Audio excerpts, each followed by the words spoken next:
Yes. So the English Democrats are intending to be the voice for England. We feel we need a voice for England. If you think about the way that the coronavirus legislation has been dealt with, we have got Matt Hancock. Matt Hancock, anybody? He's the Health Secretary in the British government, and yet the only place he's got power is in England. Our lockdown regulations are for England only. The Welsh have their own lockdown regulations, the Scottish have their own. We in England do not have a voice, and we need it. We need a democratic voice for England. But ladies and gentlemen, as Kate said, I'm also a solicitor, and I'm trying to bring a case to court to challenge the government on their illegal, unconstitutional behaviour.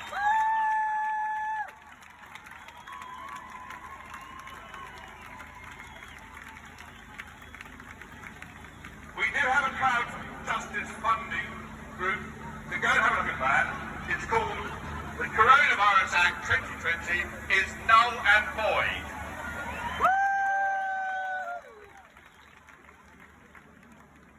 The legislation, ladies and gentlemen, it's worth thinking about the timeline of how we got here, because it tells you quite a lot about what's actually been going on.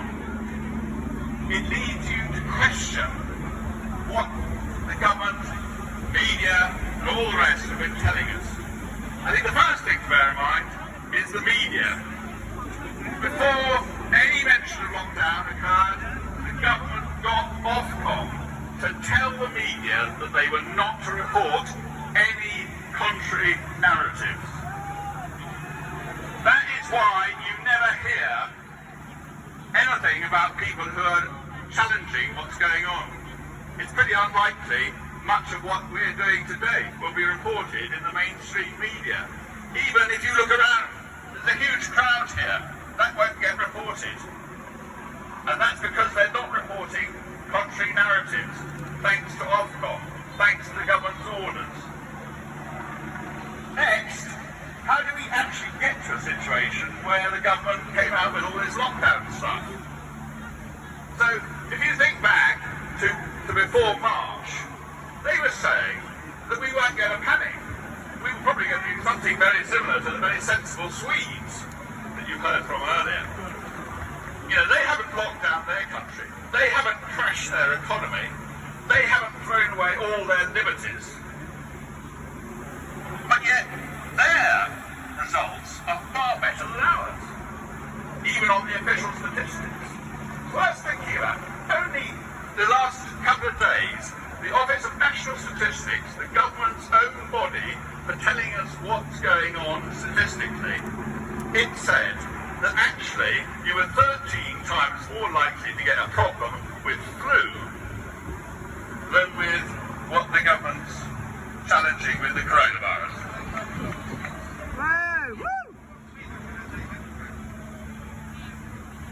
I want to correct one thing about Sweden.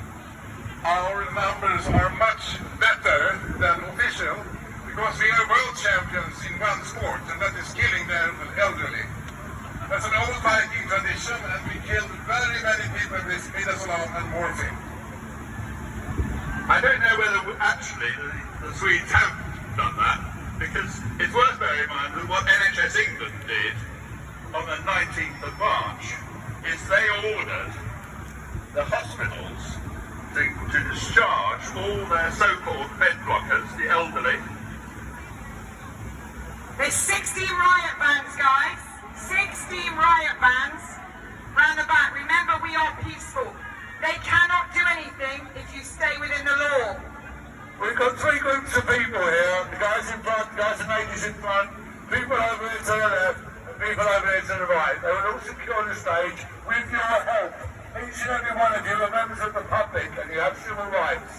So stand up for them and hold the security and allow this event to take place. And we've also got Robin Tilbrook. When you were all sitting on your toilet rolls at home catching up on your Netflix, he was here from 10 a.m. to make sure that we had the law on our side.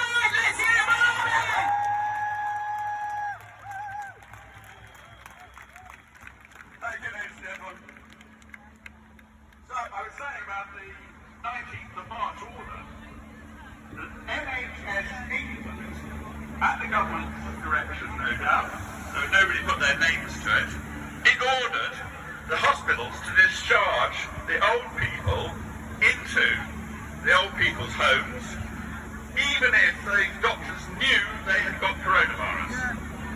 So it's now thought that something like 20,000 people died in the old people's homes, mostly as a result of that either reckless or deliberate order.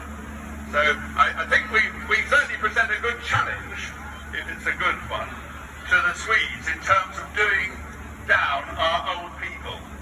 It's a disgraceful situation that should have happened. But think back to the 13th of March, because that was the day, in the morning, the government was still saying, don't panic, they were going to have the Cheltenham Race Festival and various football and other sporting matches.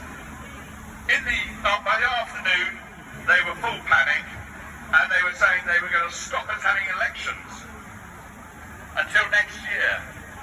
Now just think about that, ladies and gentlemen. Stop us having elections in a country that is proud of being a democracy. We didn't stop having by-elections in the First or the Second World War. We had a general election when we were at war with Japan in 1945. We had a general election in 1919, the height of a real pandemic, the Spanish flu, which killed more than 250,000 people in England. We had a general election, ladies and gentlemen, whilst that was going on. This government, this state, the powers that be, they've said we can't have an election until next May. Any election, not even a by-election. That tells you quite a lot about where we're going, I think, with our politics, if we don't do something about it. Here. But getting back to the development, so 13th of March, they're starting to panic, they say. 23rd of March, Boris comes on television and tells us that he's locking the whole country down with immediate effect. Boris had no power as Prime Minister to lock the country down. No power. It was a bluff. It wasn't true. But we then started getting the police and so on enforcing it as if it already was true. 23rd of March was when he did that. The very next day in Parliament they produce their emergency legislation, which they say is their emergency legislation, the coronavirus bill. 370 pages of it. Now you imagine how long it took to write 370 pages or thereabouts of closely written statutory wordage, which has the most wide-ranging powers in it that you can imagine. It is far wider in terms of the powers granted to the executive, to the government, than anything that was granted in either the First or the Second World War under the Emergency Powers Act or the War Powers Act. It is that far-reaching. It is enormously powerful. The ministers can now rewrite the law without talking to anybody about it, without dealing with it in Parliament, letting us know that that's what they're doing. They can just rewrite the law. They've rewritten the law on various things that have nothing whatsoever to do with the coronavirus or any alleged emergency. That's the next thing, though, ladies and gentlemen. The government has refused to declare this as an emergency. Now, why is that, I ask? Well, the answer is, if they had called it an emergency, then there was already an Emergency Powers Act, the Civil Contingencies Act. The Civil Contingencies Act, however, allows Parliament to remain supervising and observing and generally involved in the process of producing regulations. Boris and his government clearly didn't want Parliament to have any role in deciding what was going to be the regulations that we're supposed to be all complying with. He didn't want there to be any democratic input into it. So, what does he do? He pushes for Parliament to pass the Coronavirus Act in 2 days without reading. They got no chance to read 370 pages of it. It was just passed on the nod. These immense powers.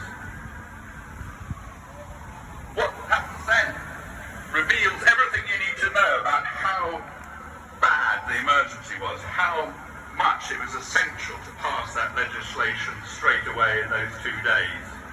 Because the very next day, the government produced the first of their coronavirus regulations, and they produced that under a 1984 Act. 1984, ladies and gentlemen. For those of you who've read the book 1984, we're in a country ruled by regulations from a 1984 Act. And rightly so, because those regulations are really wide-ranging. They are almost a destruction of all our liberties. And that's been done under regulations, under an act that was about dodgy goods coming in from the docks where they were infected and things like that. It wasn't about locking down the whole country. So we had all these regulations. The latest ones published at 10:30 on Sunday night. They are so complicated, ladies and gentlemen, that even as a lawyer over 30 years, it's quite hard to read them and understand what on earth they're talking about. They are really complicated. Why are they so complicated? It seems to me it's obvious. The government doesn't actually want us to know what our rights are. They just want us to do what they say, be sheep, wear the masks, and do as we're told.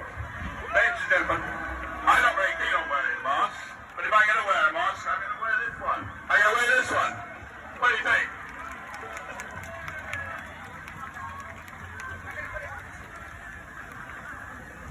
This will be the only mask I've ever put on since this unlawful lockdown, I can absolutely assure you. And I'm going to do it for a camera shoot just for Robin.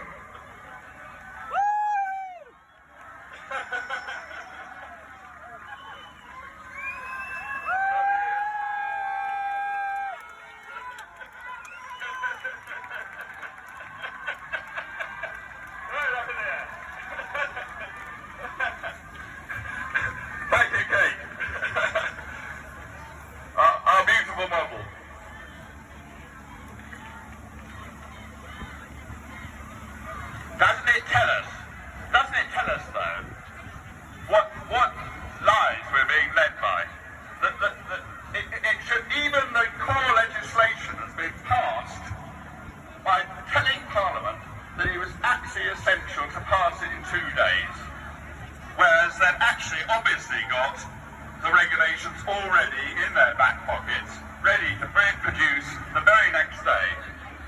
The other thing that was quite interesting was they'd also got the guidance in their back pockets ready to produce the very next day after they'd passed the Coronavirus Act. And that guidance, by the way, ladies and gentlemen, was completely different, or in many respects different, to what the actual rules said. So, for instance, you heard an awful lot about essential journeys and having to exercise near your house and only being allowed to go out once a day in the guidance. None of that was in the rules at all. It was completely different. Where are we now? The government's still producing all these rules and regulations, almost a torrent of them, and what happens?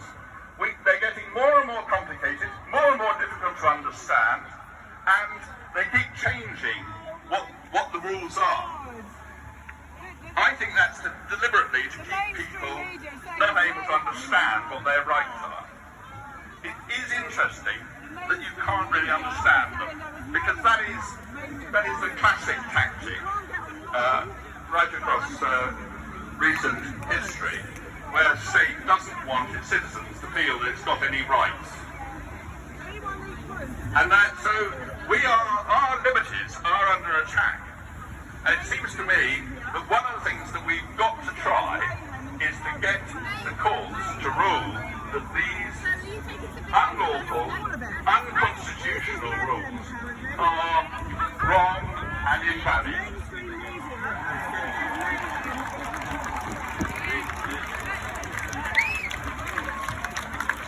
And that's what we're going to do.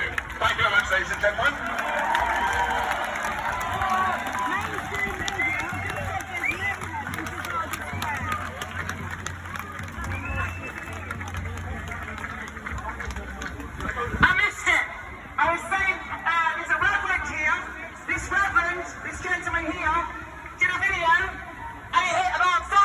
Hits in about an hour. We've got to thank him for getting a lot of people here today. Thank you to Robin Tilbrook. Let's hear it for the man fighting for us in the courts. Mainstream media just said there's mayhem in Trafalgar Square. No, don't leave it. No. Liam Galvin, got 125,000 people here. Let's give him a shout. You heard Robin Tilbrook. I'm just going to say one thing. Everybody, go on to Amnesty International. Look up the Red Army's tactic, the 3Ds. They were fantastic at overpowering the prisoners and breaking them.